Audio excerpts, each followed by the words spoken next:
You've probably heard of Jerry Garcia, and the group that follows him are called Deadheads. Well, what about Father Dominic Garramone? And the followers are called Breadheads, here on St. Louis in Tune.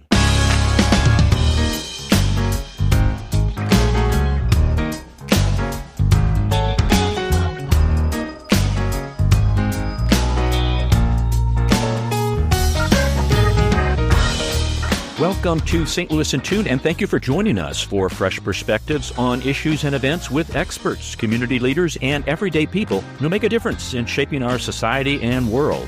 I'm Arnold Stricker, along with co-host Mark Langston, who is cooling off in front of the air conditioner in a warm studio today. Wow, it is hot in here. I know. They haven't turned off the boilers yet in our building here, and the boiler pipes go right through the corner of our studio. In a chase, and we are boiling. Yes, we are. I came in today, it was 89, 90 degrees in the studio. It's like a little sauna. Okay. Our return to civility, folks. When dining out, pick up after yourself. In other words, if you drop a napkin or a piece of chicken on the floor, pick it up. If you spill water on your seat, wipe it up. Although I have been to some establishments where if you kind of mess it up on the table, they come and clean it up for you. Yeah, good point. Because callbacks, isn't that what they call it? Callbacks? Do they ever come? I know. Sometimes I'll have everything like we're halfway through the meal or something, and I'll have some things set over to the side from the appetizers, and they just leave them. Could you help here? Just clear the table off a little bit. I thought you might be wanting to eat more of that. Yeah. Maybe the tip would be bigger. I don't know. Yeah, I love the crumb scrapers. Have you seen those? No. They're like these little metal things that if you're on a... Oh, that's a hoity-toity restaurant. That's a hoity-toity restaurant. If you have a tablecloth, they have okay. They take crumb scraper. Ay. So when dining out, pick up after yourself. It just makes it a lot more enjoyable. I personally cannot sit there if I've dropped my napkin or something. I cannot just let it sit there. No, I have to pick it up. I need a napkin. I might have 2 or 3 on the table, but if I drop so many times, I come to sit at a table. It's what happened? World War III on the floor of this table. Somebody was eating on the floor rather than the table. And I'm telling you all my secrets. So I will come. I'll come and I'll get some water and a napkin and a dry napkin, and I'll wipe things down. I'll wipe down that maybe I shouldn't be going to those restaurants where I have to. Is the floor sticky when you walk in? Oh, that scares me a lot, Arnold. Why? Is it a Class C establishment when you walk in? Or no, I probably should look more often at that. Yeah, that's something folks to look at. What's that sticker in the window there? And why is my foot sticking to the floor? Wow. Now, speaking of food, and this is on the good side, because this guy, I remember him from way back, watching the show on PBS, right, and Father Dom's show and The Bread Monk. And we had the opportunity to have a conversation with him the other day. He wasn't able to work into our regular scheduled time, but we recorded, and we're going to play that back. It's a wonderful time with him. He's a great guy. And we're going to have him back prior to holiday time because he said, hey, let's do some holiday baking things. We'll get together and do that. So we'll take him up on that. He had a good time with us, and we had a good time with him. He did, yeah. Yeah, and I was excited when we talked to our Father Dom. Yeah. It could be a doctor. Could be. Yeah. That's Doctor of Bread. Yeah, he's good for the soul. So I guess I would ask you folks, are you a breadhead or not? So listen into this, and maybe you will become one. Father Dominic Garramone of the Order of St. Benedict is a monk at St. Bede Abbey in Peru, Illinois. He was the host of the PBS cooking show Breaking Bread with Father Dominic from 1999 to 2001. And he's written several cookbooks, including Baking Your Way Through the Holidays and Breakfast Breads and Sweet Treats. His first children's book, Brother Jerome and the Angels in the Bakery, was the recipient of the 2011 Christopher Award for Children's Books and the 2011 Catholic Press Association First Place Award for Children's Books. Father Dom, welcome to St. Louis in Tune. It's great to be with you. You started baking early at home with your mother's assistance. Oh, yeah. What was Oh, yeah. so enthralling or satisfying about baking?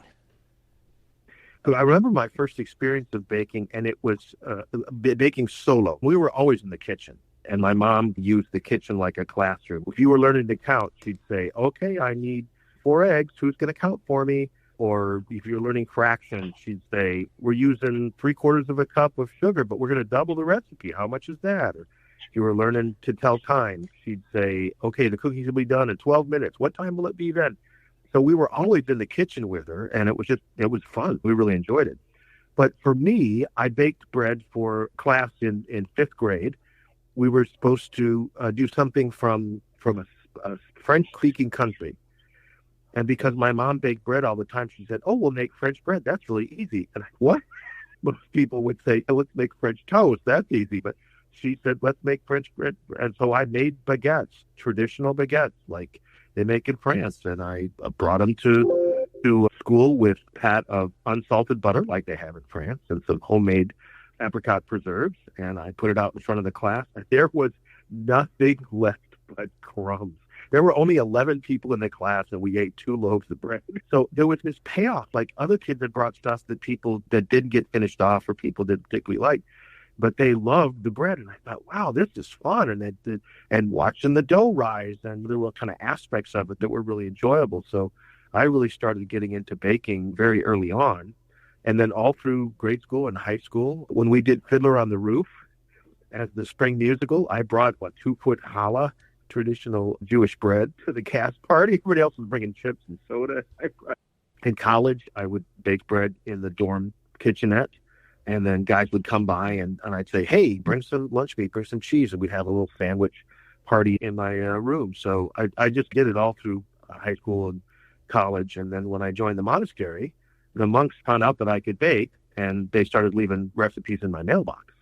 They were like, "Hey, my mom used to make this. I really miss it." Would you make it wasn't this? long before yeah, exactly. I started expanding my repertoire because people wanted stuff from their childhoods.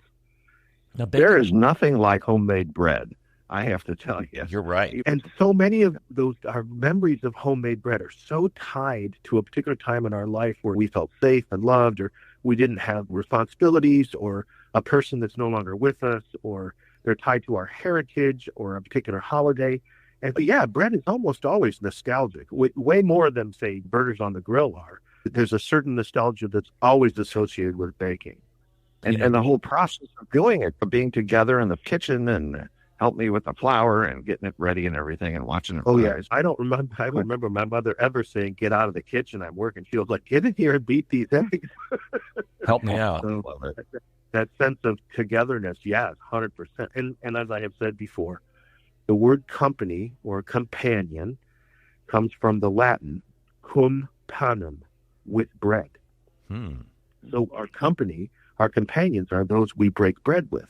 That's what the word means. You share your bread on the journey, your companions in life. And there's an inherent, some of us could eat a whole loaf of bread by ourselves, but most of us, yeah, you bake it, you want to share. You want to break the bread, or you want to slice it up and make sandwiches, or put it out there with the soup and so forth. There's nothing like fresh bread right after it comes out of the oven.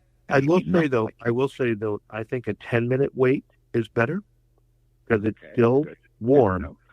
But it's because bread continues to bake outside of the oven.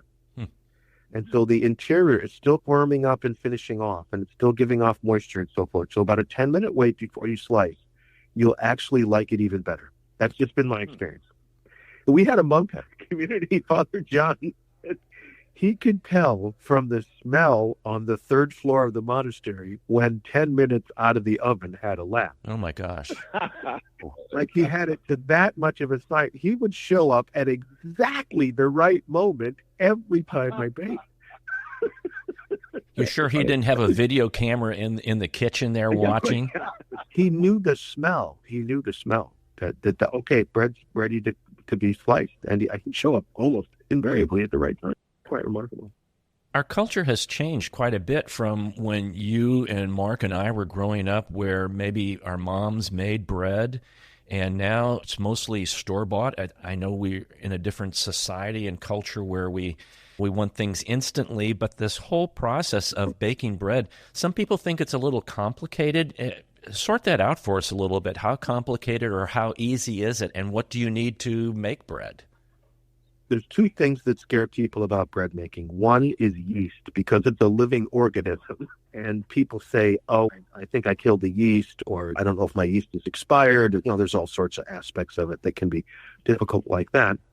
The main thing I tell people is check the expiration date on your package of yeast, because it may have been in the cabinet longer than you think.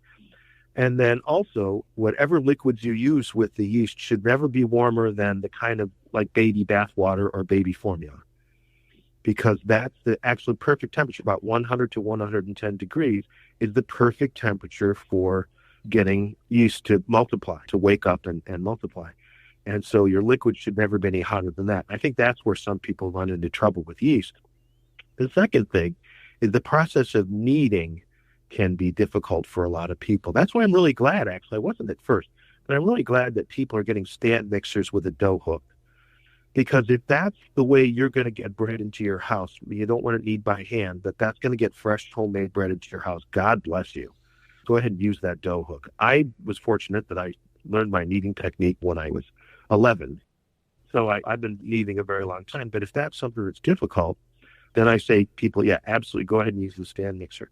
I'm really glad, though, too, that you can find so many great videos on YouTube and other places where you can learn how to knead. There's different techniques for it, and you'll see a lot of them that are available on the internet or online classes. And I think that's helped a lot of people with being comfortable with baking. I've produced a couple of those kind of videos myself that are on my website, and I have a YouTube channel, and that has helped people a lot to learn how to knead or shape dough or know when it's risen sufficiently, all those sorts of things. I think the things that we used to learn at our mother's side or grandmother's side, it skipped a couple generations, and now we're learning it off the internet. But thanks be to God, let's preserve that knowledge.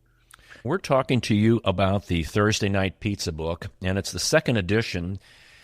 So my question is what's new about this edition from the first edition? What have you added?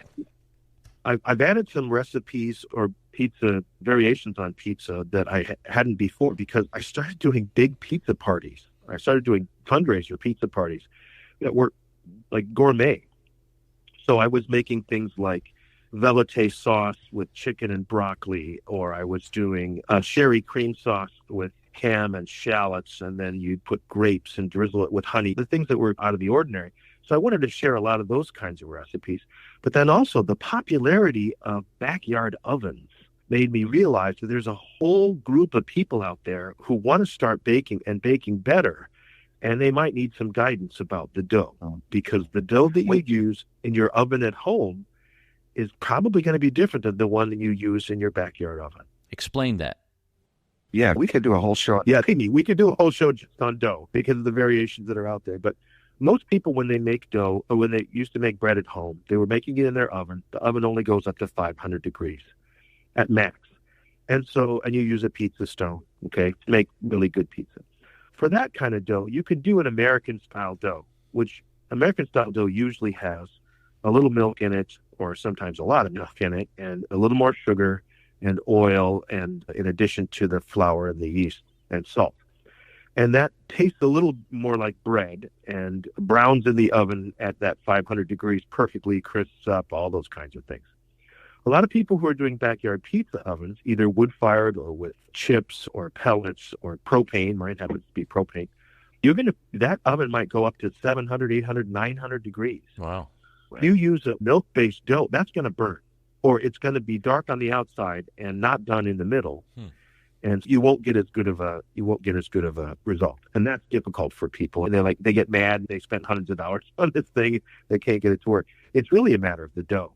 Italian pizza dough, such as they do in those hot ovens, is flour, water, yeast, and salt. That's it. And it's usually a higher hydration. It's wetter than the dough that you might make for your home oven. Okay? And so those make a big difference when you're putting in the oven. It won't brown as fast because there's no milk, there's no sugar. And then also, because it's a little wetter, it can stand that high heat. Okay?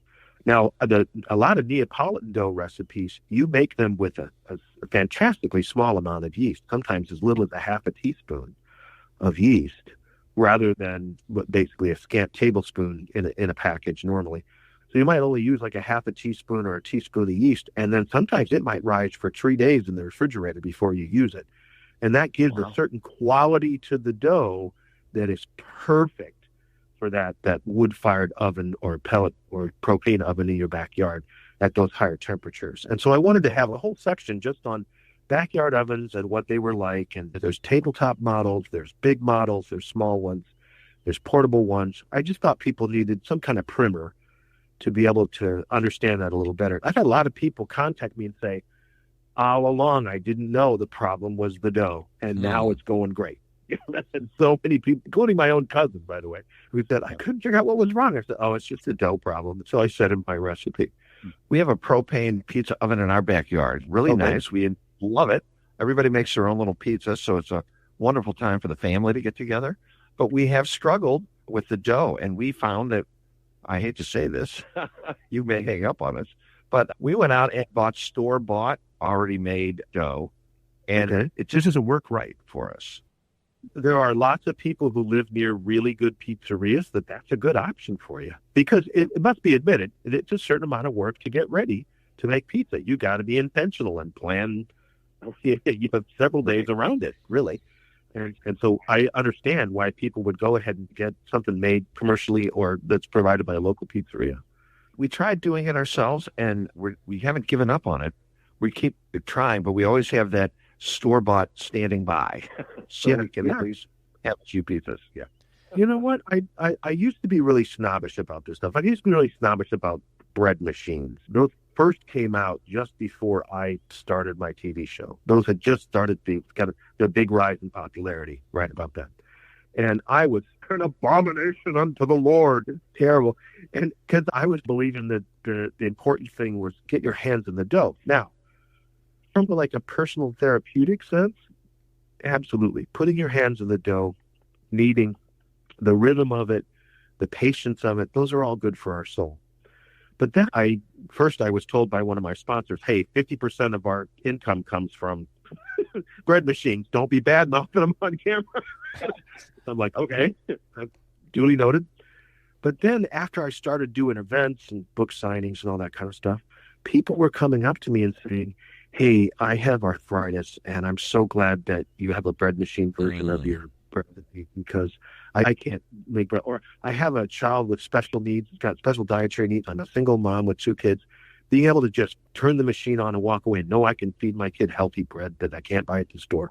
I'm like, okay, I need to back off on the negativity. If that's, like I said, if that's how you can get decent bread in your house, God bless you. Go ahead and go there. And that's great to hear you say that, because a lot of people would just stand firm and I'm not going to change my stance on this. It's this way or the highway. And I know something that you've talked about in your book, and I don't want to get into this ahead of time, but you mentioned that the best pizza is the one that you're making right now. And there's no sense in saying, is it Chicago style's better, New York better, St. Louis better, or whatever pizza. It's the one you're making right now is the best pizza.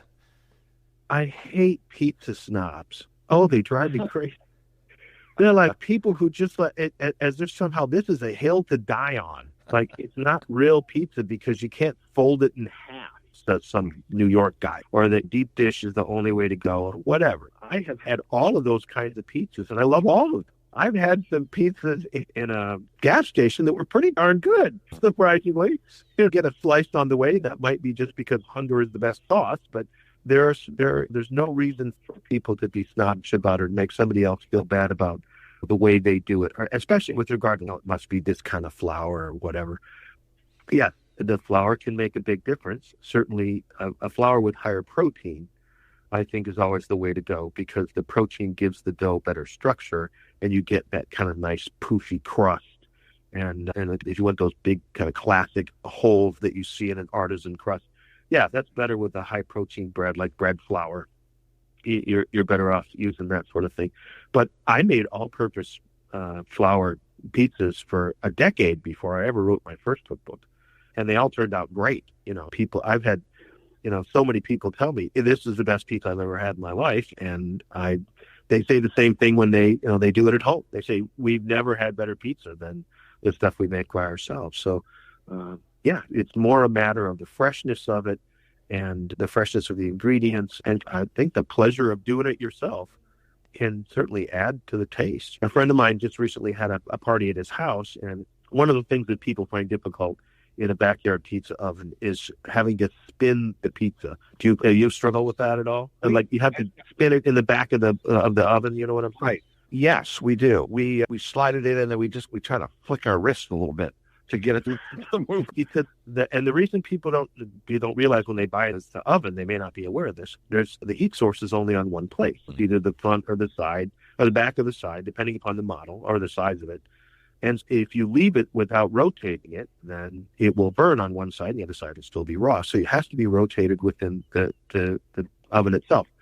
And one of the difficulties with that for a lot of people is learning to manipulate the dough with a peel in such a fashion that you don't push it into the action in a regular fashion so that it doesn't burn. It cooks evenly. And I actually developed a tool for this.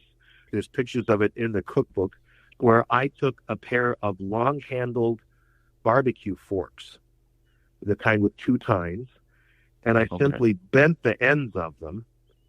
And you can actually buy these online. I mean, they make them, but it's just as easy to get, go to a thrift shop and buy them for $1.99. They don't have to match. And then you bend the ends, and then you use it to grip the sides of the pizza and spin it right there on top of the stone. And so you have complete control, and you can spin it as slow or as fast as you want and move it around very easily, and it kind of spins in a circle as opposed to you're trying to push it around with a peel. Now, we're always worried about the stone being clean enough so that it's slick enough to turn that. Yeah. And you certainly want to brush off your pizza stone after each pizza, because that cornmeal starts to burn. If you put cornmeal or semolina down, that starts to burn. It can adversely affect the flavor. Although I have to say, I like a little char on a pizza when it comes out of one of those ovens. I think I'm going to go over this. I don't want to be eating a charcoal brick, but I do a little bit of extra brown. Even when I do my pizzas at home, I don't like it when there's no color on the mozzarella. I want a little dark tip there, just for the sake of it. And I can crust better that when it's like that too. What I'm really looking forward, I have to say, now that we're talking about it, what I'm really looking forward to, it's months away. I can't wait until there's garden tomatoes again. Oh, yes. We use the little ones. We use those little bitty tomatoes. You use a bigger tomato? You know what? Those cherry tomatoes, even in the wintertime, those aren't bad. And I have used those to make a bruschetta topping before that is really good. And even in the wintertime, okay? Those little cherry tomatoes that come out, those aren't bad, even in the winter. But there's the pizza I make that's called the 4-cheese tomato top. The original Italian is quattro formaggi con pomodoro. But you lay down a mixture of cheese, 4 different cheeses, and some herbs, and 1 beaten egg mixed in with it, tossed in lightly. And you lay that down on your crust, and then just slices of raw tomatoes that have been drained slightly. And then put that in the oven. No sauce, nothing else on top. Just leave the tomatoes right there. And when that comes out, it is a revel. Oh my gosh! Okay. Yeah, that's one of the most popular pizzas in my books. Is that people tell me they love making it when they get the garden tomatoes in, especially if you have the heirloom tomatoes and they're different colors. It looks real colorful pizza as well. That's probably my favorite, actually. I'm having to wipe my mouth because I'm drooling as you're talking about this. I know. It's making us very hungry. I know. We've had pizzas around our house forever, but when we got that pizza oven out on the back porch and our family comes around and we have all the different toppings and everything, we have a blast. It's just a great time.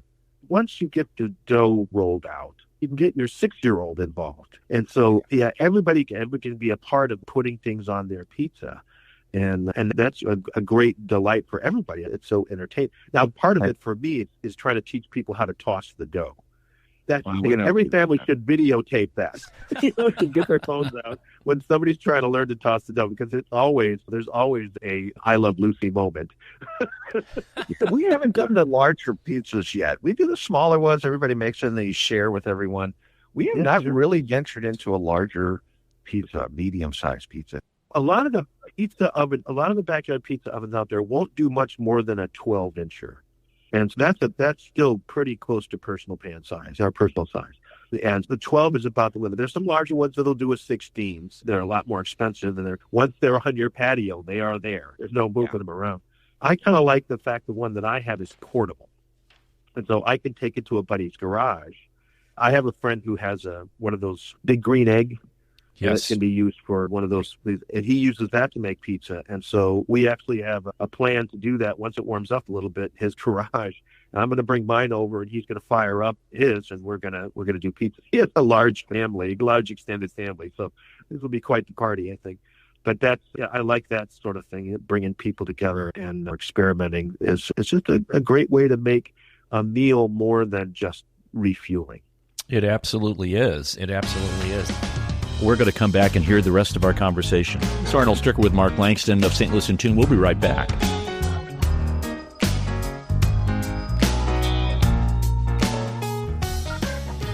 This is Arnold Stricker of St. Louis in Tune on behalf of the Dred Scott Heritage Foundation. In 1857, the Dred Scott decision was a major legal event and catalyst that contributed to the Civil War. The decision declared that Dred Scott could not be free because he was not a citizen. The 14th Amendment, also called the Dred Scott Amendment, granted citizenship to all born or naturalized here in our country and was intended to overturn the U.S. Supreme Court decision on July 9, 1868. The Dred Scott Heritage Foundation is requesting a commemorative stamp to be issued from the U.S. Postal Service to recognize and remember the heritage of this amendment by issuing a stamp with the likeness of the man Dred Scott. But we need your support and the support of thousands of people who would like to see this happen. To achieve this goal, we ask you to download, sign, and share the one-page petition with others. To find the petition, please go to dredscottlives.org and click on the Dred Scott Petition Drive on the right side of the page. On behalf of the Dred Scott Heritage Foundation, this has been Arnold Stricker of St. Louis in Tune.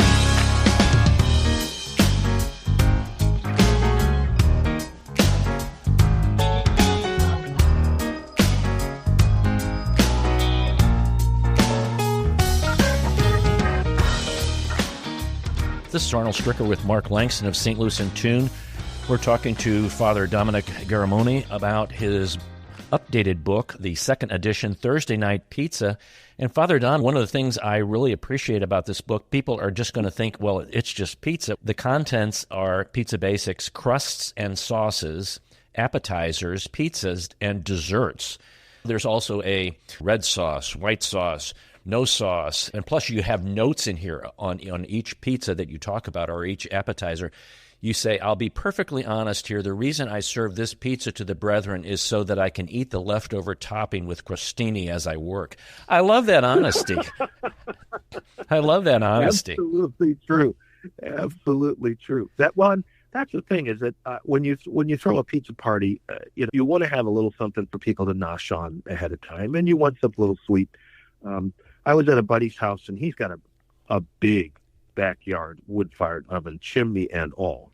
And you could put 2 16-inchers in there at a time. I mean, It's big.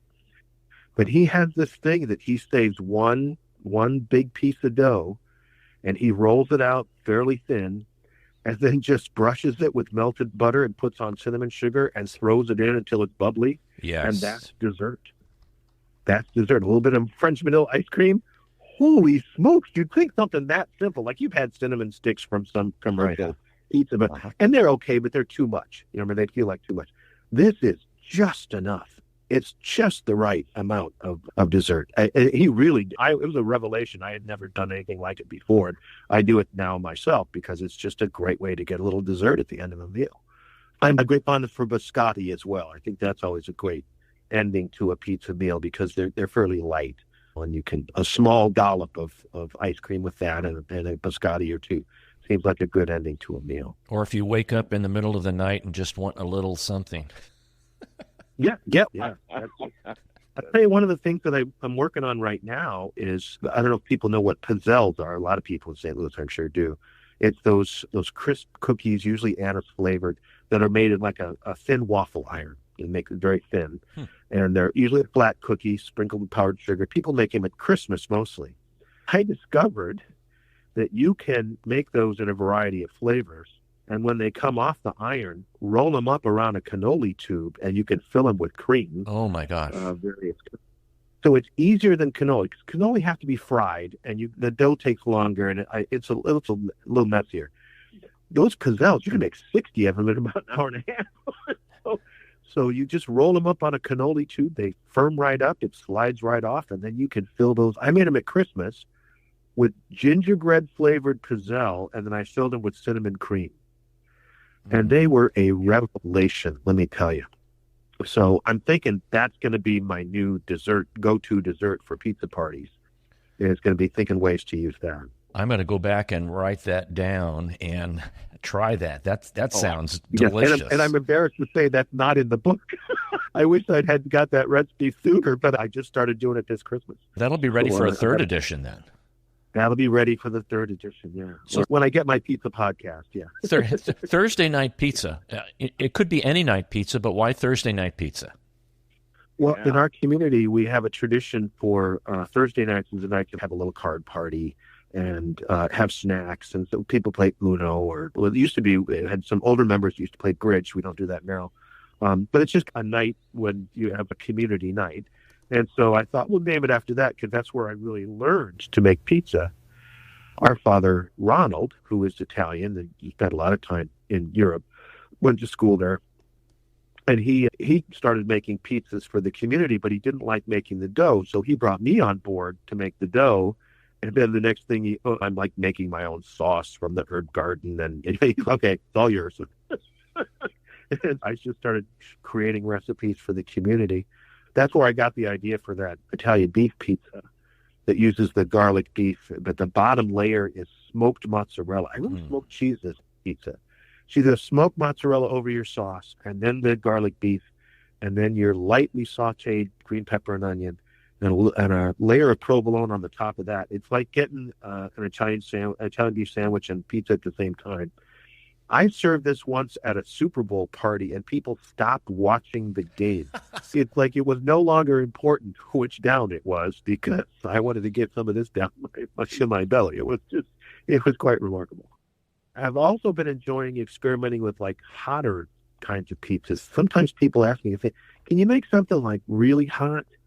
And so I've got a pizza diavolo that has a little more heat to it that uses that hot giardiniera that people usually use in Chicago, but you can find it all over. And I use that as the vegetables for it, and then you add a little hot sauce to your regular sauce, and you might use pepper jack cheese.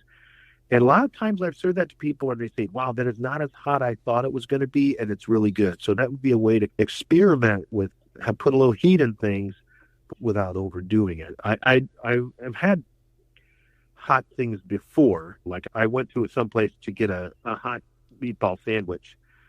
And after the first bite, I'm like, I don't even know what I'm supposed to taste besides pain. Right. It's just a little too much for me. But yeah, I do experimenting with a little bit of heat on a pizza as well. That's the thing I like about pizza because it is so versatile. Your topping is going to be whatever you've got at home, and the flavor profile is whatever you like best. You can go pretty much anywhere with it. I will say, I'm not a person who has ever and will not ever make a taco pizza because I believe that tacos are perfect just as they are and can be left alone as far as I'm concerned. And I grew up without a real affinity for barbecue sauce. So I'm not in that barbecue chicken camp. Mm-hmm. Some people like that a lot. I just don't ever go that direction. But I know people who love it. And I've even advised them on what sauce to use or how to accompany it and so forth. But those are two things that I find just are not a direction I would go. And in case you're wondering if I can come down on one side or the other, if you want to put pineapple in your pizza, go ahead.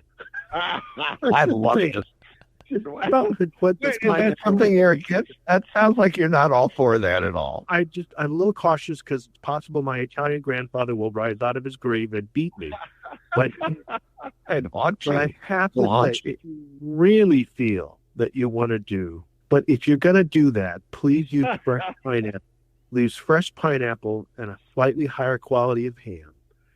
And then don't use Maz as your cheese. Use something else like Havarti or Manchego or something that gives it a little more, a little different flavor profile. Bless you for even trying to do it right. I appreciate it. I'm the only one in the family that tolerates it, I guess. I'm okay with it.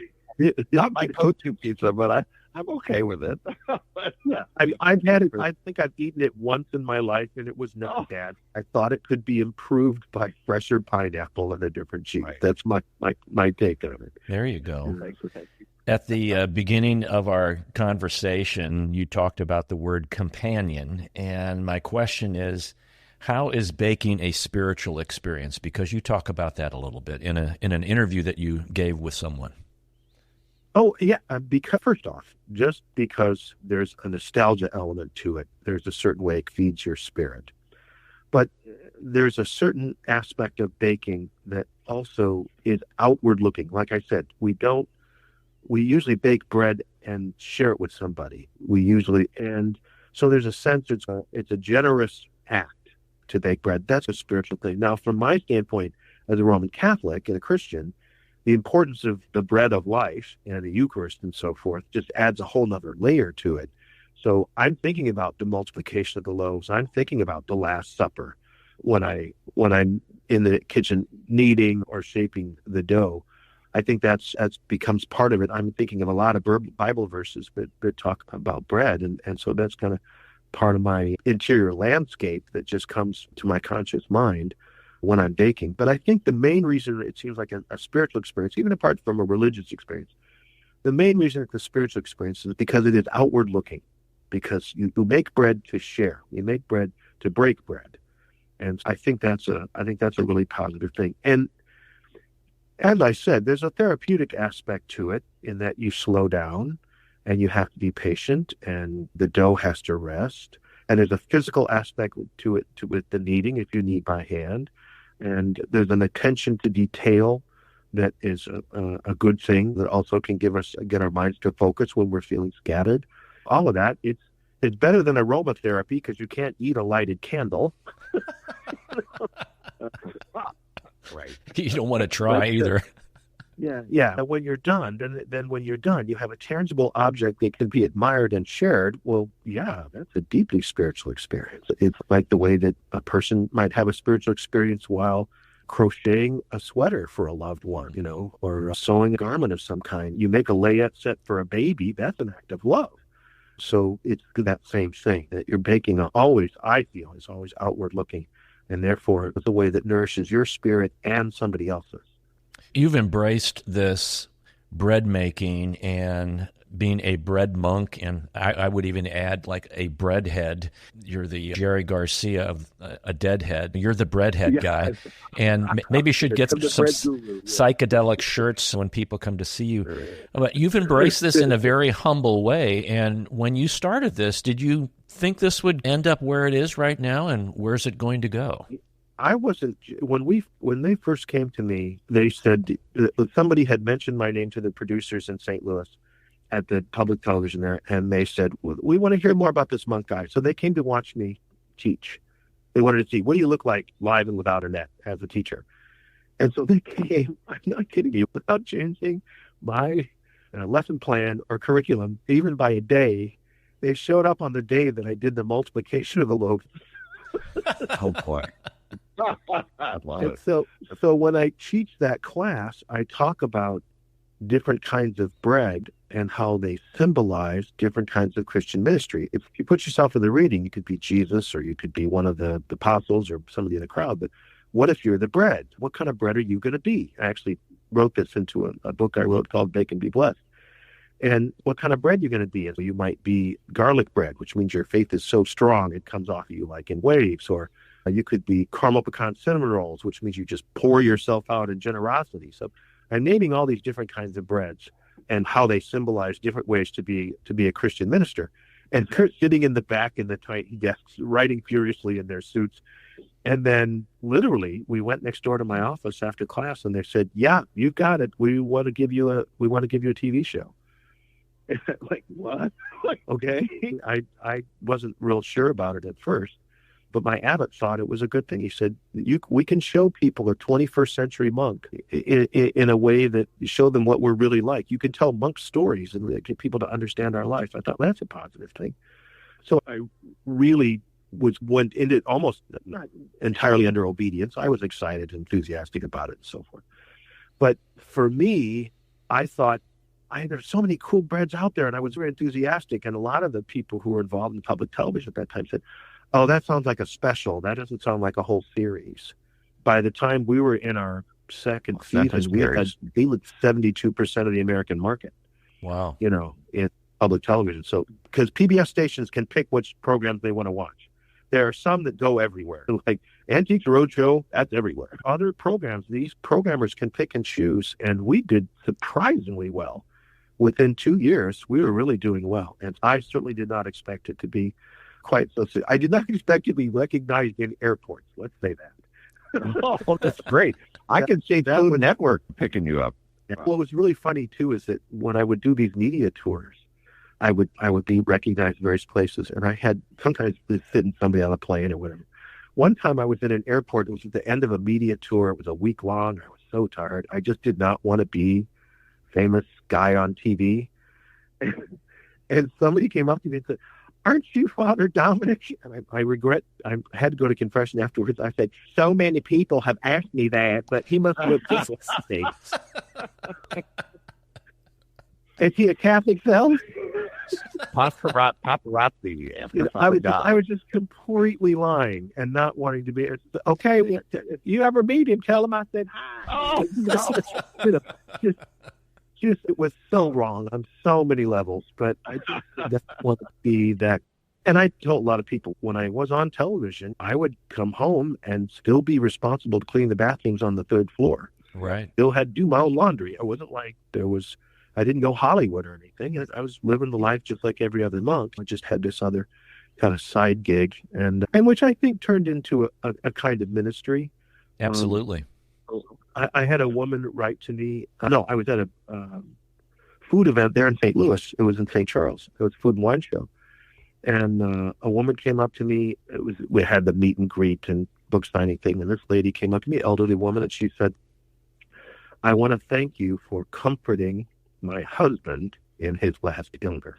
And I said, "Well, what do you mean?" She said, "He was bedridden, and he would begin agitated, and I'd put your program on Saturday mornings, and it was so calming to see you make the bread, and you had an uplifting spiritual message, and he just didn't want to miss your show ever because he found it so comforting." She's crying, I'm crying, everybody around us is crying. But it was just a really beautiful moment to see it wasn't just about bread.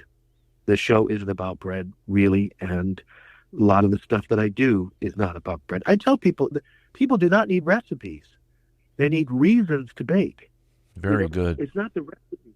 It's the idea that, okay, it's Christmas and I want to do something special. Or my heritage happens to be Lithuanian. What can I do to connect to that past? Or I remember Grandma made XYZ. I need to find that recipe. You need a reason to bake. And that's why I do all those side stories. That's why you see those notes at the bottom or the side.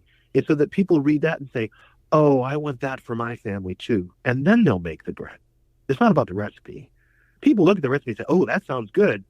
But if they see the story and think, "Oh, that sounds so lovely, so meaningful," they're much more likely to try the recipe. We've been talking to Father Dominic Garramone. He is Father Dom to many people because they've seen him on PBS. And he's been our guest here today, and we've been talking about the Thursday Night Pizza second edition. Father Dom, it's been a lot of fun talking to you and getting enthused about making pizza. And I know Mark and I, we're gonna open the book up and we're gonna go forward. Oh, yeah. Keep me posted on your results. I've been paging through it. I had to ask my wife Maria about the pizza margarita. Yeah, she said, "Mark, that's just a normal pizza." I said, "Really, with a name like Margarita, huh?" "Father, we would love to come and visit you and have you cook for us." The monastery has guest rooms. I do receive visitors. There you go, Mark. Father Dom, thanks for coming on the show. My pleasure. I'm really appreciated that you've had excellent questions, and I hope that people will get out there and break some bread together. Excellent. Thank you. Wow. We really appreciate it. Your time, and the book's great. I remember watching the show, and I remember when you talked about the dough whisk, went out and got one of those, and just a great time. And you're doing a wonderful ministry with the students there, but also with everybody else through your books and through the videos. So thank you very much. Well, a lot of those kids are ending up in the kitchen with me, too. There's a couple of parents who thank me every time I see them because they're like, my kid makes pizza every Friday. And who better to learn from than the pizza guru guy? Exactly. Why not? From the pizza guru, at the monastery. Yeah. Thank you very much, guys. I enjoyed this a lot. And not every radio interview is enjoyable, but this was very pleasant. I appreciate it very much. You guys are awesome. Thank you, sir. Take care. Okay, you're welcome. Got to get to class. Mm-hmm. Bye. Bye-bye. All right, bye. What a fun time with Father Dominic, Mark. He's really quite a guy. He is, and for being some of the things that he also is, I didn't mention this. We know he's a monk. We know he's an author. Mm-hmm. He teaches. He's a writer, but I didn't know this. He's also director. He's drama director, and he's published 2 plays. Mm. I didn't know that. Wow. Quite a compliment. Children's book author, the recipient of the 2011 Children's Christopher Award for Children's Books. Man. And the Catholic Press Association First Place Award for Children's Books. He's also an online baking instructor at blueprint.com.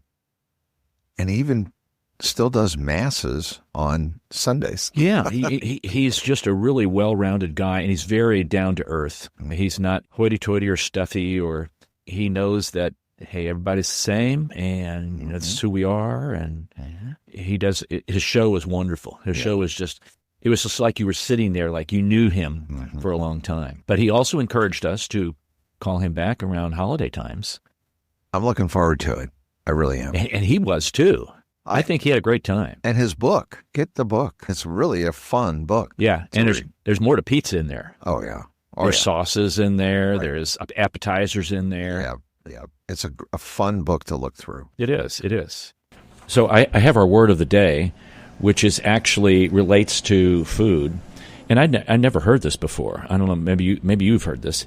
The word is ort, O-R-T. And it's a small amount of food that's left at the end of a meal. An example would be, they ate ravenously, and when they had finished, the orts would not have been enough to feed a mouse. Have you ever heard of that? No, never have. This must be all this old English kind of stuff. Nope, and they didn't have 2 boys, 2 strapping boys at the dinner table. Yeah. Do they go through a gallon of milk a day? Yes, and anything left on my plate, any of my orts. They all bat clean up for orts? Oh, yeah. They were the orts. They were my orts. Like it to be my orts. Orts 1 and orts 2. They do. They eat everything I got. Yep. Now, you told me before we started the show that you had some very, a really powerful and wonderful kind of day of the day for me today. Yeah, we always try to celebrate each day with something special and new. So today is one of your favorite days. It's called National Grammar Day. It's imperative that we speak well, write well, and help others to do the same. Absolutely. I know. I have problems when I try to help other people, like with their grammar. Do you ever correct them? Yes, I do. I hate to say it, I do. Yeah, some people really don't like that. I know. I think what it matters is how it's done.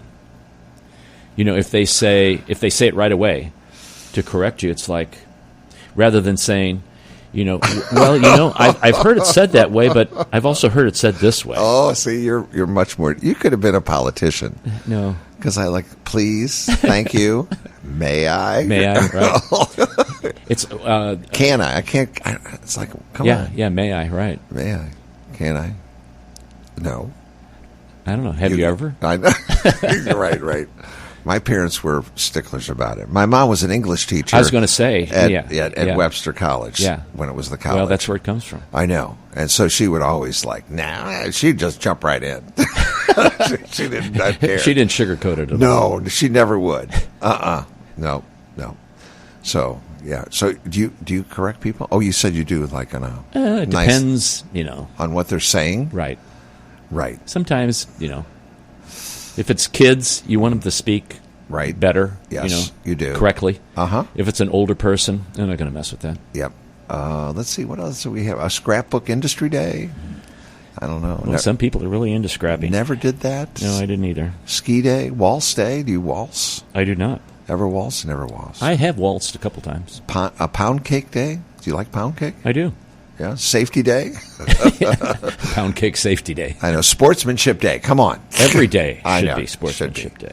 Toy soldier day. Yep. Ooh. And this is actually the old inauguration day. Yeah, in March. That's correct. That's correct. Yep. The old lame duck. Yep. I've got more, but I'm going to... Mardi Gras, I think, is... Mardi Gras is coming up, yes. Right. National Marching Band Day. Oh, love that. Love that. I used to have a friend that would hire marching bands for events.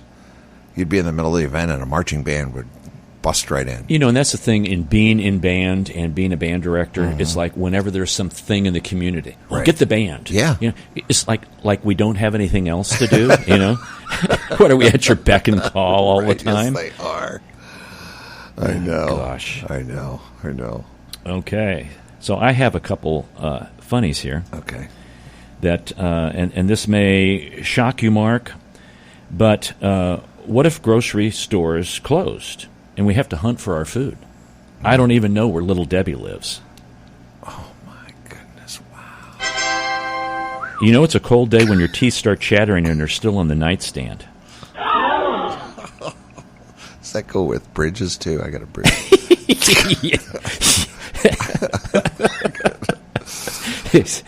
I haven't had mine screwed in yet.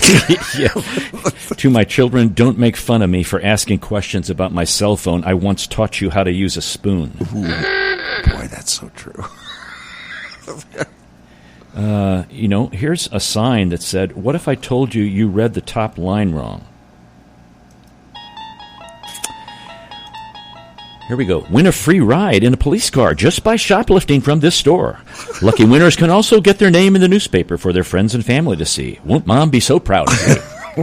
Yes, that's it. Yeah. Let's hear it. Wow. Having a dog named Shark at the beach was a big mistake. Oh, no, it's not. I love that. That's a great idea. Husbands, now this is some advice for husbands. Not really, but husbands, if your wife does something wrong, just explain it to her how your mom did it. She will appreciate your advice and strive to do it as she did. Yeah, right.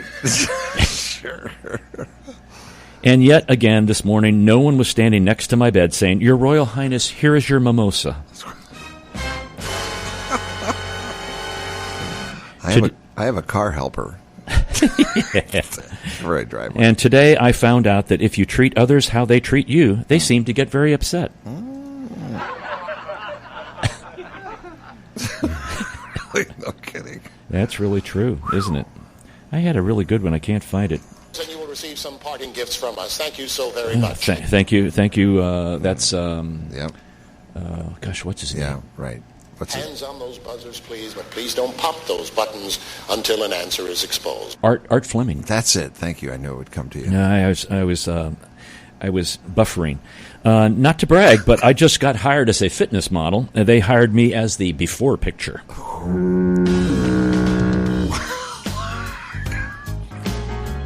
And lastly, I had the rudest, slowest, and nastiest cashier today. I guess it's my own fault for using the self-checkout lane. Wow. That'd be about the worst one yet. Folks, don't forget to check out Father Dom's book. We will post that on the podcast page so you can get that and make some unbelievable kinds of pizzas, appetizers, and sauces. Well, that's all for this hour. We thank you for listening. If you've enjoyed this episode, you can listen to additional shows at stlntune.com. Consider leaving a review on our website, Apple Podcasts, Podchaser, or your preferred podcast platform. Your feedback helps us reach more listeners and continue to grow. I want to thank Bob Berthasell for our theme music, our guest, Father Dominic Garramone, and co-host Mark Langston. And we thank you, folks, for being a part of our community of curious minds. St. Louis in Tune is a production of Motif Media Group and the U.S. Radio Network. Remember to keep seeking, keep learning, walk worthy, and let your light shine. For St. Louis in Tune, I'm Arnold Stricker.